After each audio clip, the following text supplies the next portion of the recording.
Raider Nation, what is the deal, man? Once again, it's your guy Panama Fargo, and I'm back to y'all live with another episode of the Raider Rundown. And today, man, we're going to be going over why I think it looks like the Raiders have finally made the right decision, right? I'm going to go over everything with y'all. We're going to go over why I think the Raiders have made the right decision. And also, could Caleb Williams be coming to Las Vegas, right? Cliff Kingsberry rumors and much, much more. So without further ado, man, let's go ahead. Let's get the intro started and let's get the show cracking.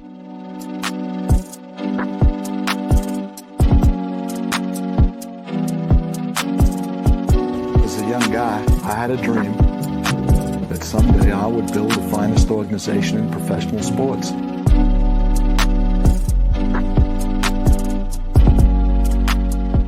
What is the deal, Raider Nation? Once again, you're back for another episode of the Raider Rundown. Make sure you guys are hitting the like and tapping on the subscribe button. And please hit on that little notification bell so you get updated whenever I drop episodes like this one right here. But like I was saying, man, we're going to go over a plethora of news today, right? A lot of things. But we're going to discuss why I think the Raiders have finally made the right decision. And I think going forward, we got our guys. So without further ado, right, we're going to start with this right here. If you haven't heard already, Colin Cowherd has said that he has heard from a reputable source that Antonio Pierce would likely bring in Cliff Kingsberry, and Cliff Kingsbury would be the top candidate for the offensive coordinator job if he was to be retained as head coach. Now, some people that I saw weren't liking the move. Majority of people were. I have to sit here and tell you, I love that move. That right there would be a move that I would welcome with open arms. Why? Cliff Kingsbury as a head coach? Yeah, you know what I mean? Yeah, okay. But as an offensive coordinator, that's a different story. That is a different story. And if you guys remember, right, we were on here and we already talked about who can he bring in as offensive coordinator? Somebody with experience, somebody that maybe had experience as a head coach. Wink, wink, right? Somebody who may be able to come here and say he doesn't have to do head coach things anymore. He may have the experience and everything of that nature to help Antonio, but all he has to do is focus on the offensive side. And here you have Cliff Kingsbury. Bang, bang, right? It all comes to fruition. So when we talked about all of those things, and if you are somebody who is maybe shaking your head at the fact that why would we want Cliff Kingsbury, right? We're going to go through his coaching resume and we're going to go ahead and detail why I think this would be a good move and why he checks all the boxes, right? So he pretty much checked most of the boxes we just detailed. But right, going through his coaching history, 2013, worked with one Baker Mayfield from a walk-on true freshman, right? So he worked with Baker Mayfield before. Okay. Now, as you continue, when he went to Texas Tech, you now see him work with none other than one of our most hated rivals, but the best quarterback in the league, Patrick Mahomes, when he was having his incredible season. And guess who else was behind him? We drafted him, DeAndre Washington. Remember him? He was a pretty good player. But if we continue, watch the trend that I keep going on with here, right? You see already Baker Mayfield. You see already Patrick Mahomes. But guess what? Before Texas Tech, guess where he was before that? Guess where he was?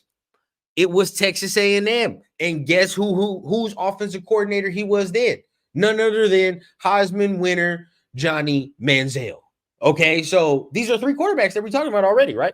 We got Johnny Manziel, you got Baker Mayfield, and he's worked with Patrick Mahomes, all in which who have had great seasons under him. Shall we continue, right? If you want to talk about all that, okay, so Patrick Mahomes ends up doing what he does and getting picked where he gets picked. All right.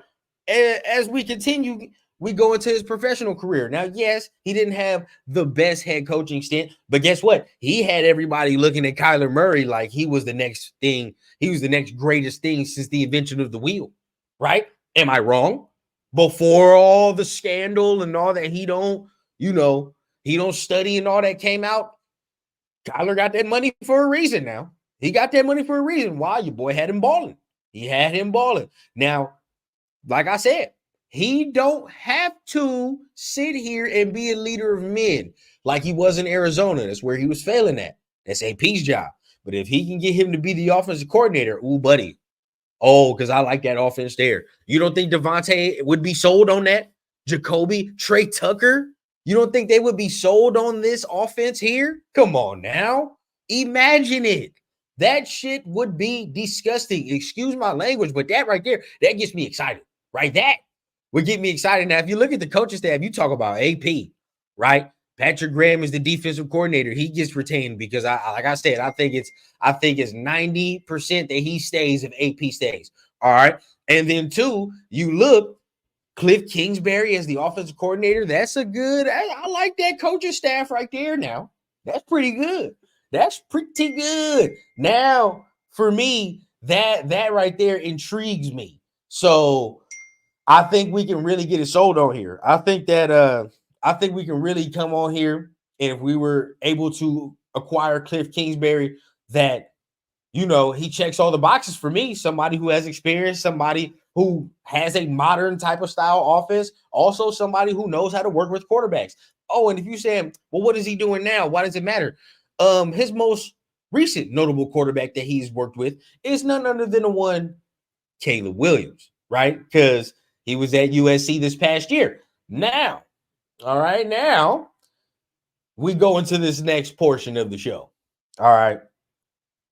If they were to acquire Cliff Kingsbury, would that mean moving up to get Caleb Williams? Now, a lot of people in my clique, a lot of people in my section, they don't really like Caleb Williams. I'm of the minority in my TRS group. Shout out to the fellas. That I want him. I don't give a damn. I don't care. People seem to say, oh, he's a prima donna. He's this, he's that. Hey, guess what, bro? We have a leader. It ain't going to fly here, son. Too much maturity here. It's too much. You don't think the leadership is strong enough with AP if he gets retained?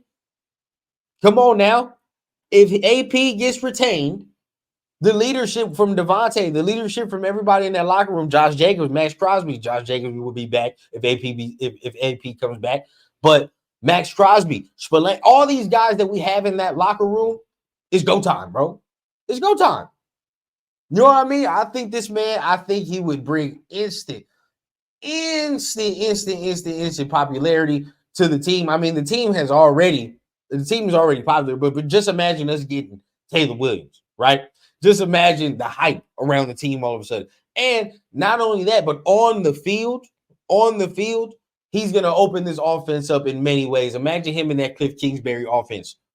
With Devontae Adams, with Trey Tucker, with Jacoby Myers, right? Now, obviously, there are things with Caleb Williams that he has to work on his game, right? I'm not sitting here and saying he's a generational talent. Well, he kind of, but I'm not sitting here saying that he's the best quarterback I've ever seen, period. He's number one. He's it. That's all. Like, there's no flaws to his game.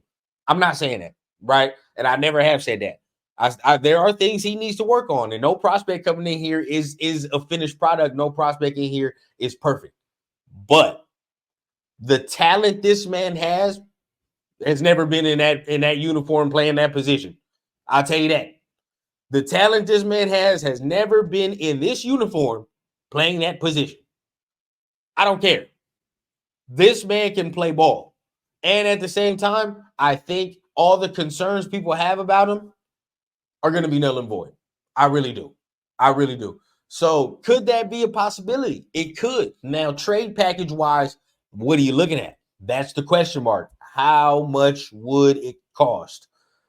I am of a believer that if our GM is Champ Kelly, that maybe we won't get as fleeced as Carolina did, right? Maybe. I mean, who knows? But it's going to be a haul nonetheless, and you're going to have to give up at minimum 2 first-round picks. 2, this year, next year.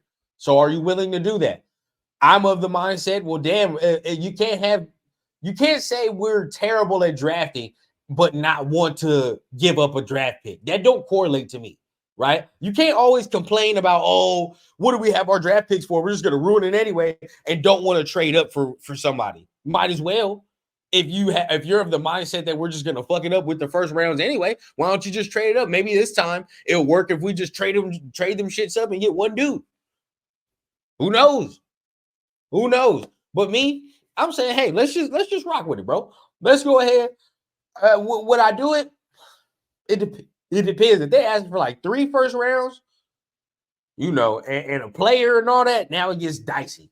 It gets dicey. Definitely. It gets dicey. But then it also depends how I'm looking at the rest of the board. Who will fall, right? Can I get Jaden Daniels for a cheaper cost? That's going to be the next thing. Who's going to try to trade for Justin Fields if it's not us?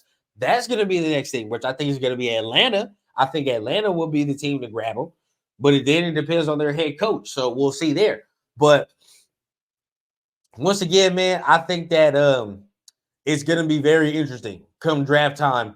And, once our coaches and everything are named, which leads me into the last portion of the show. And before I get into that, make sure you guys hit the like, hit the subscribe button, man, because, I'm bringing you updates. And when the GM and head coach do get announced, I will be going live, right? I will be going live, and it will be crazy, man. So make sure you guys hit the like, hit the subscribe button.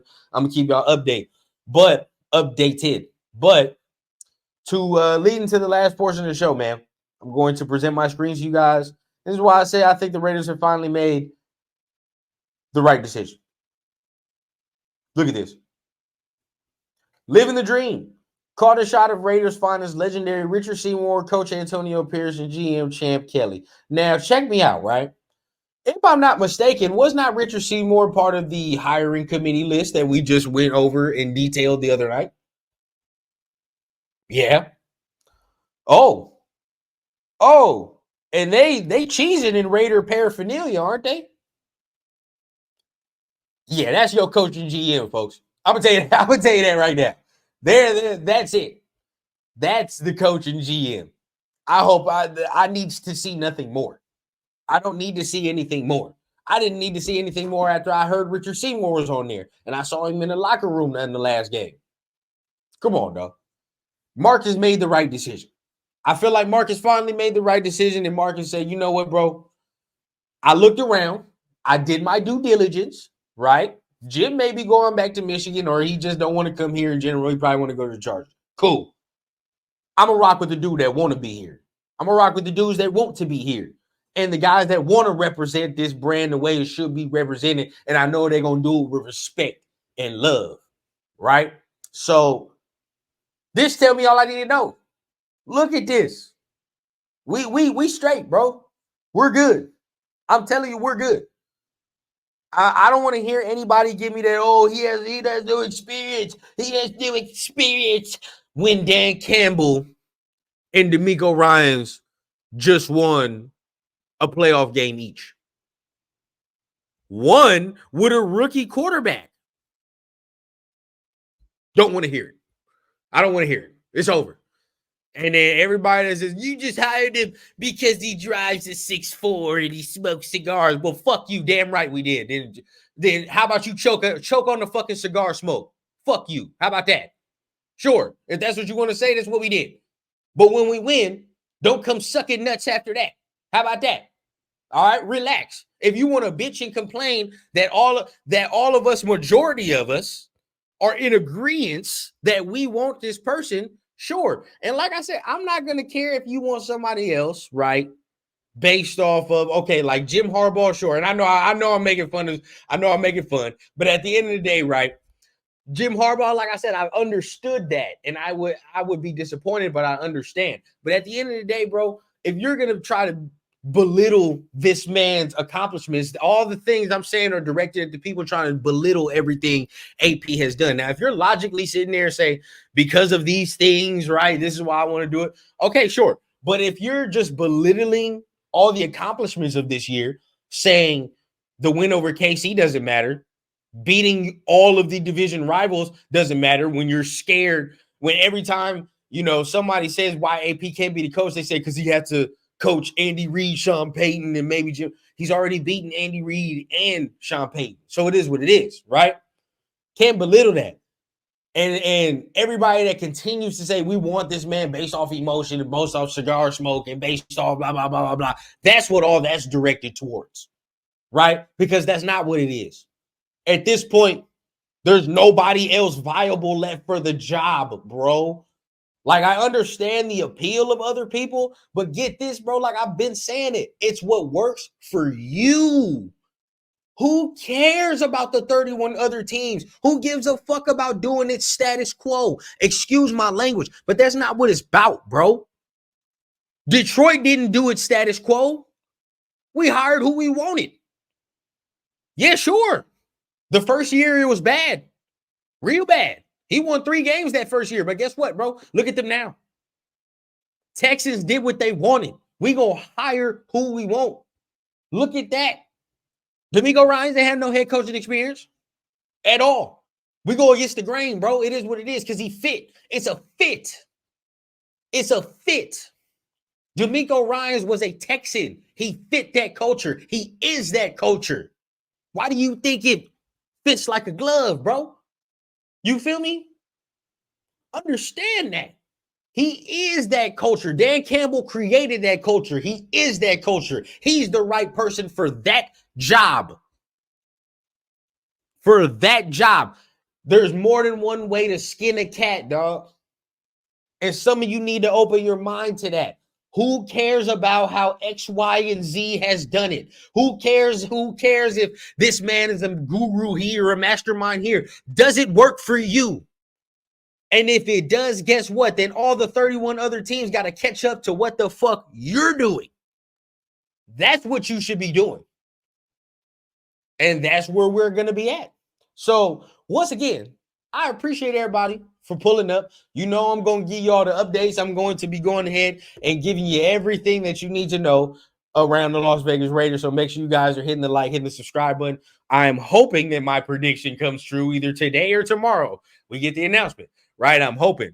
Fingers crossed. Let's see. And based off everything we said, I'm 80% sure. Damn, I'm putting myself on the line. 80% sure that the Raiders have hired Champ Kelly as a GM. But hopefully that 80% is something good. So make sure you guys are hitting the like and the subscribe button. And you know, I always keep it authentic from the clouds to the ground on the Raider Rundown. I need a bad bitch with an accent, serving in peace, still taxing. Just got tapped for the young cash app, moonwalking like a young Mike Jackson.